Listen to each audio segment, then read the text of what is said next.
Okay, time's up for the next presentation here at ABG Investor Days. My name is Simon Granat and I work as an equity analyst at ABG, and I will be moderating this session where we have the pleasure of welcoming Magnus Larsson, who is the CEO of Pricer. And for the coming 15 to 20 minutes, he will present the company, and then we will follow up with a shorter Q&A session. So with that said, Magnus, please go ahead. Thank you very much, Simon. Hello, everyone. I'm happy to be here. I'm sorry that I'm doing this presentation in English because we hope that people will be streaming it also outside Sweden. So if you have any questions in Swedish, I'm happy to take it afterwards. So I'm here to speak about Pricer, known to a lot of people, but probably not known to everyone. So I thought I will actually start with just a very brief setup who we are.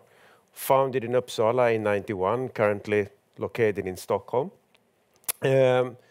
We are working in the retail tech business.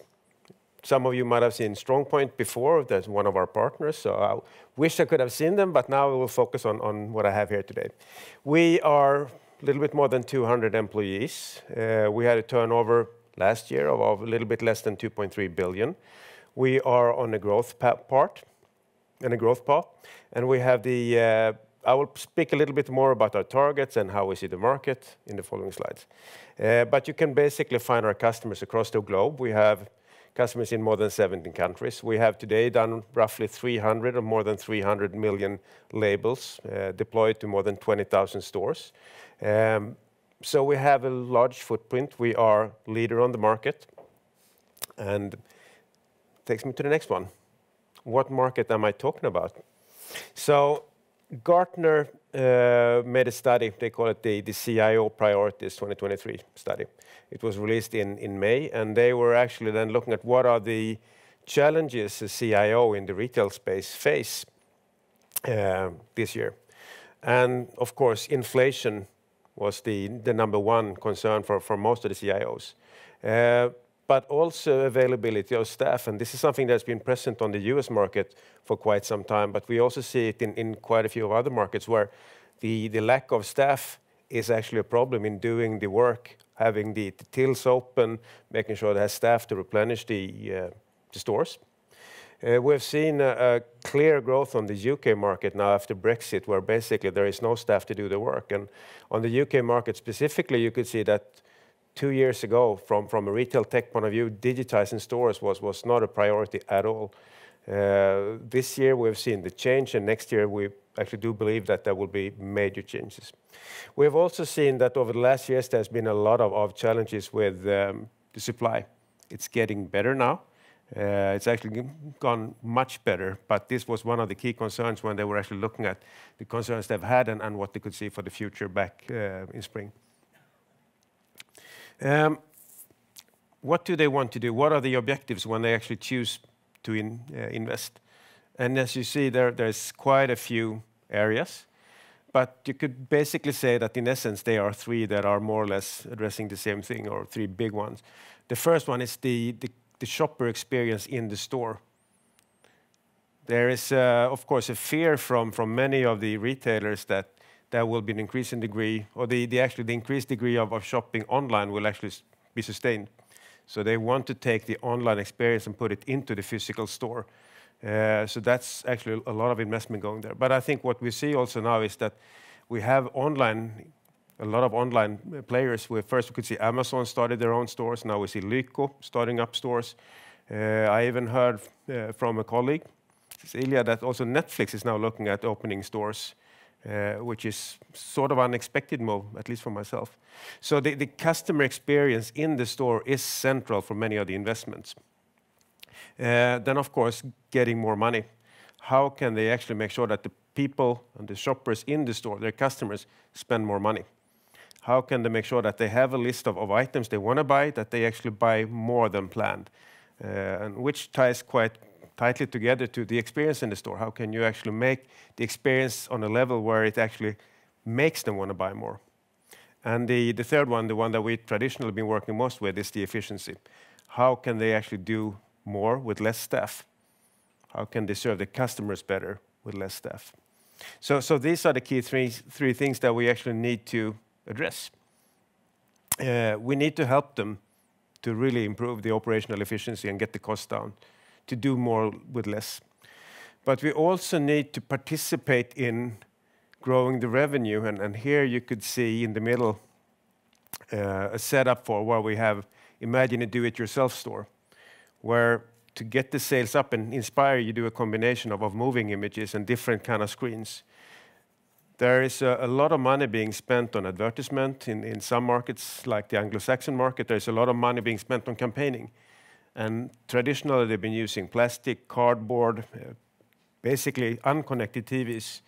And this is where we see the markets actually now starting to merge, that you make an investment in digitizing the store, and why limit that digitalization only to the price changes and the store efficiency?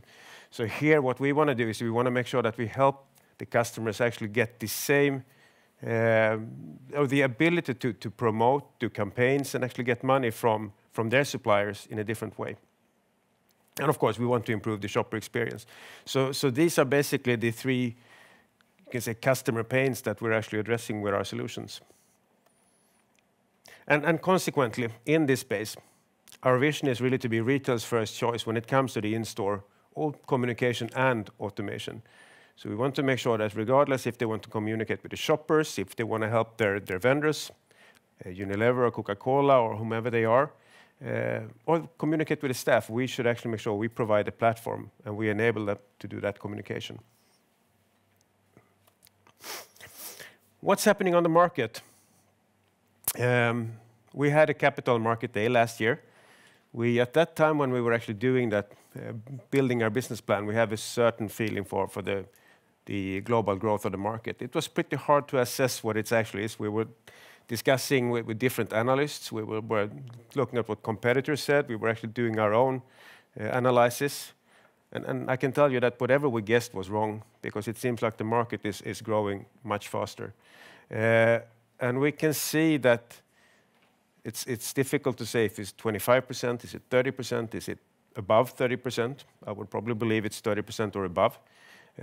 But one of the key things that we see right now is that large markets where you typically have had a very low penetration of digitalization, like the US market, the UK market, Australia, even Japan, Spain, to mention a few, there you see large tier 1 and tier 2 companies actually making a real move.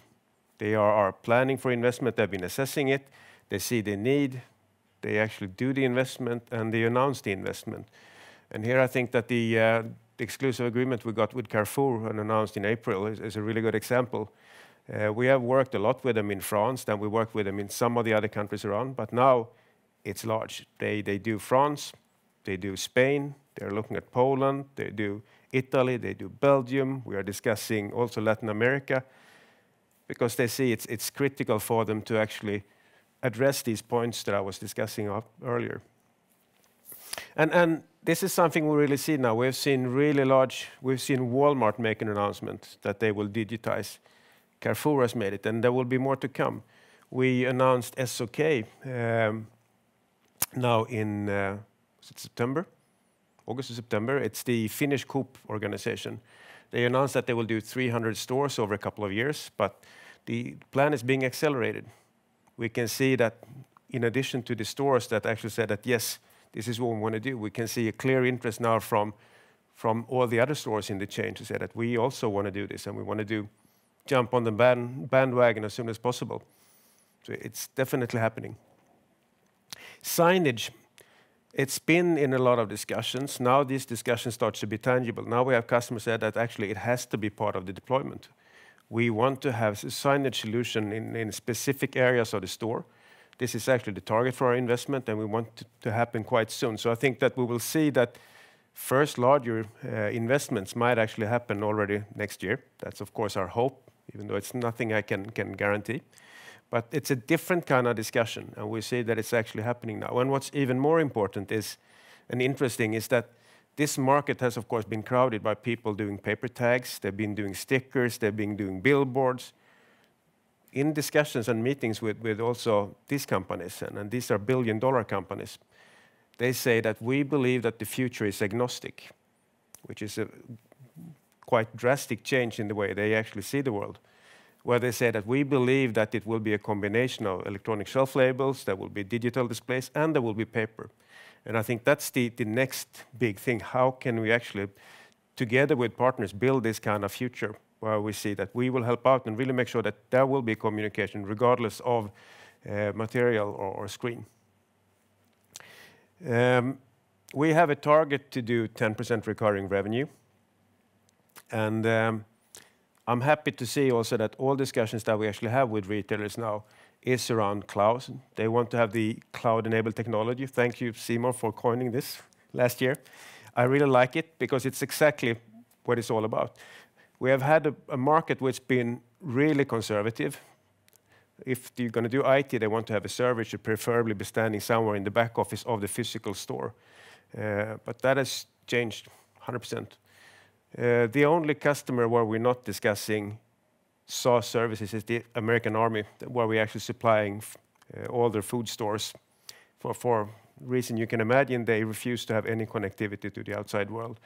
But for the rest, everyone is looking for it and asking for it. And here, Plaza, our SaaS solution, is really the key to the entrance and entering this world. For those of you that seen a few of my presentations, I've spoken a lot about 4-color labels. I would say it starts to happen now in Sweden, a very large retailer. There is not that many that we sell to. I've actually said that their preference is that all stores using ESL should be 4-color, because it's simply the best way of actually promoting the products and promoting the brand. We see the same in Australia, which is pretty much only buying 4-color labels now, and that's a market that's taking off as we speak. New Zealand is going from 3-color to 4-color. If I look at our own performance, I don't speak about the business outlook, but if I look at what we've actually done this year, in these 3 countries, Sweden, New Zealand, and Australia, this year orders for 4-color has been more than 25% of the total invoiced, the deliveries that we've done to these countries. And in Q3, the order intake was more than 30% of all our order intake for these 3 countries was 4-color labels. So we can see it's happening, and we can see it also across the UK, US, Canada, so many of these markets where they have a lot of campaigning. On the financial development, it's been ups and there's been downs, and luckily I'm happy to announce that we're now on a path where there are more ups than downs. We had a gross profit that has been going down for some time. We could see that it was stabilizing now in Q1. It was improving further in Q2, and then took a step in Q3. And actually, we see that there will be continuous gross profit improvements also now, dare to say in Q4, but also across into next year. But of course, then we have the EBIT development that it's been pretty much flatline on the wrong level. So now what we've done is what you've seen over the last 1.5 years is that we have focused on the growth story. So we went from a company that didn't grow, where the market was growing. We started to actually get the growth in place. We have secured financing. So as you know, we had a direct and rights share issue this year. So we have the financing in place. I think the next thing is actually to look at the EBIT development and look at our operative costs. So what we've done is that we've launched a number of initiatives to actually address it, to actually get the cost down short term, but also that we look at longer term initiatives as well. So I'm not happy with the level of operational costs, and they will be lowered into the future. What have we done so far to actually continue this growth? Well, we have invested quite a lot in sales and delivery capability. So we have the factories in place, we have the R&D in place, but we also need to make sure, especially on the growth markets, and here Spain, UK, Italy, even France, which I thought was a mature market, has shown that it's not a mature market, it's actually a growth market for us. We have done additional investments. We've done the very same thing in the US. And of course, we will be then looking more carefully at where we will actually add resources next year, but resources will be added where we need them. We have opened a second R&D site in Taipei. We now have more than 10 people employed doing R&D work. I expected it to be good, but I have to say that I've been positively surprised. Not only did we manage to get the right people on board, but we also managed to get people with capabilities that's harder to come by come by in Sweden. In Taipei, we have the proximity of the display manufacturing companies, the semiconductor business, the processor business, and we got a lot of that knowledge into the company, which is actually helping us to achieve better COGS, to improve the gross profit. On supply leadership, we have spent a lot of time on actually getting the COGS down. We've been numerous negotiations with all our vendors. We've gotten new vendors. We have now started our factory in Germany. It's been progressing a little bit slower than I was hoping, but it's actually we're producing, and we're actually delivering, and we're shipping, and it's very appreciated by the customers, especially in the European market. And on the cloud tech side, well, we have done a lot of investment, moving away from some of the traditional hardware engineering to more software engineering. So today, we actually have more software engineers than hardware engineers, despite being mainly known for our hardware products. I think this is the last slide, and I think I've actually run out of time. So Simon, any questions?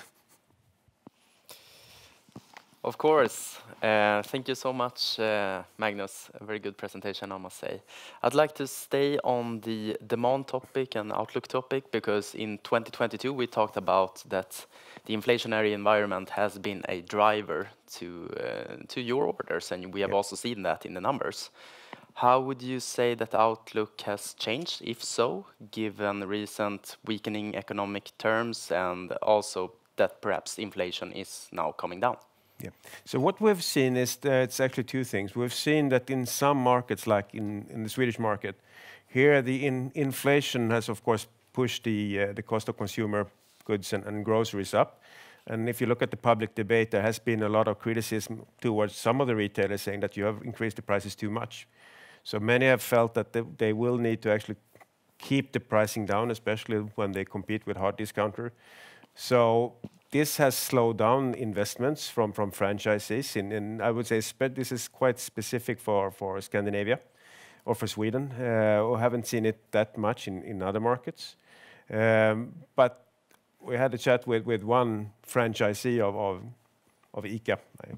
He said, well, I will make the investment, but I will actually do it next year, because right now I just want to make sure that we continue to focus on our business and delivering our results. So the belief is still the same.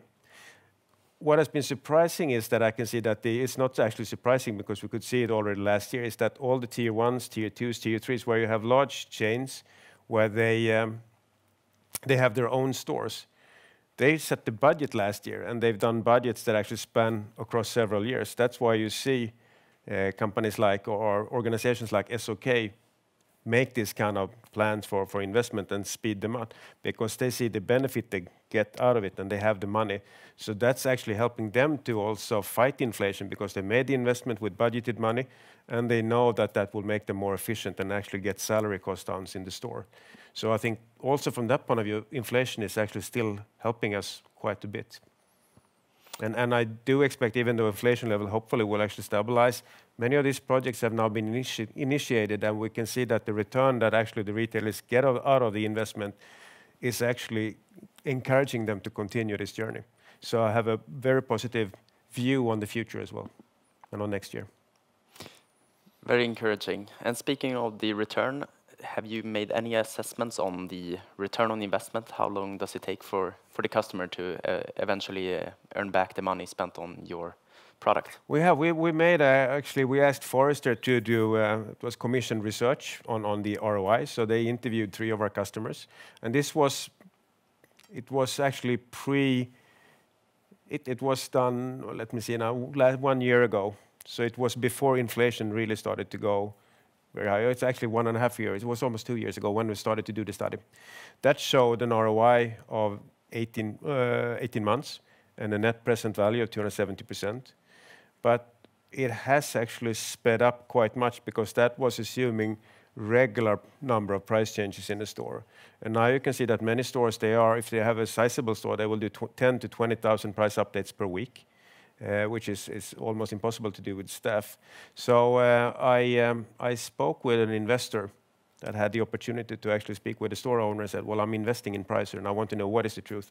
How fast did you get your return on investment? And he said, well, it was actually 6 months. So They don't normally want to tell us because then they know we'll try to increase the prices even further. But I think somewhere between 6 and 18 months is probably the right answer, depending on how you use it.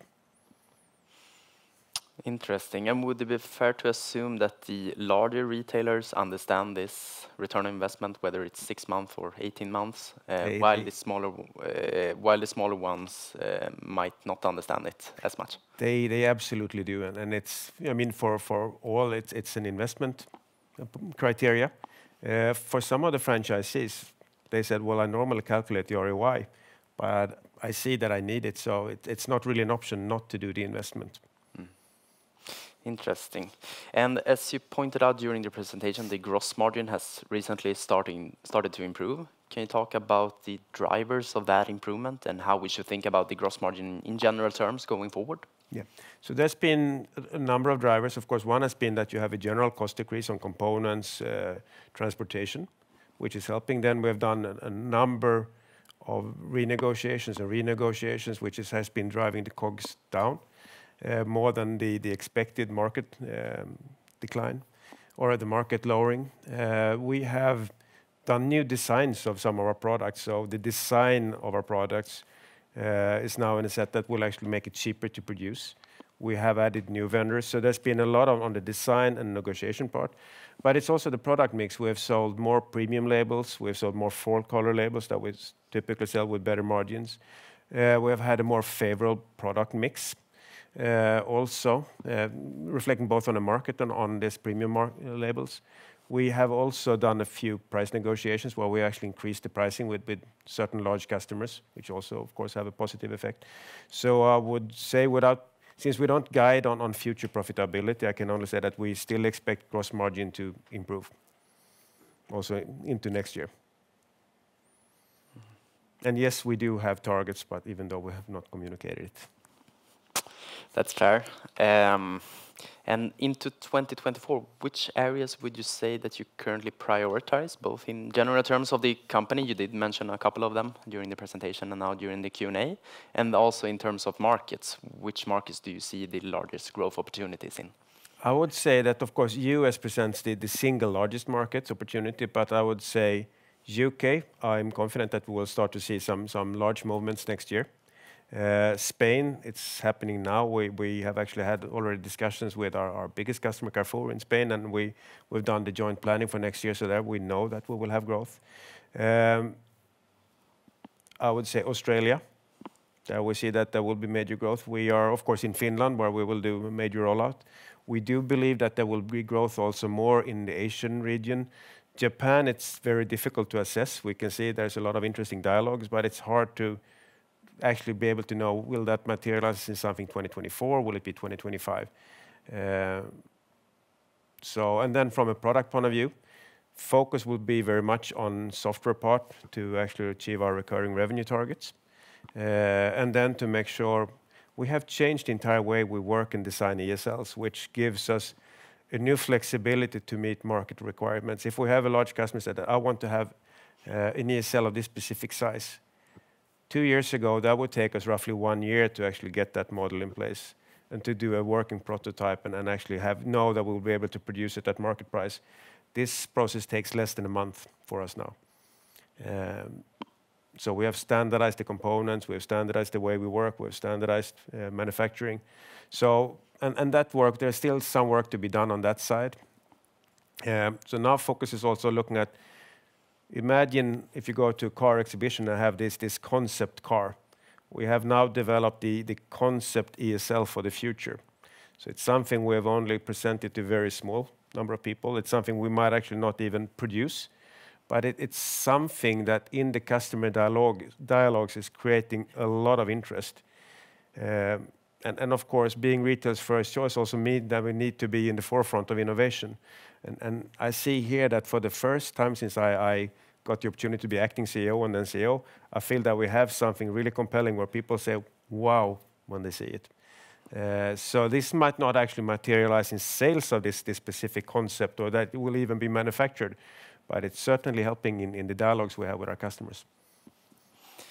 Very interesting. Unfortunately, we have now run out of time as we are running a bit of a tight schedule. But thank you so much for attending here today, Magnus, and also to the rest of the audience. So with that said, we'll leave this session and welcome the next presentation in about 5 minutes. Thank So you, Simon. so thank you, everyone.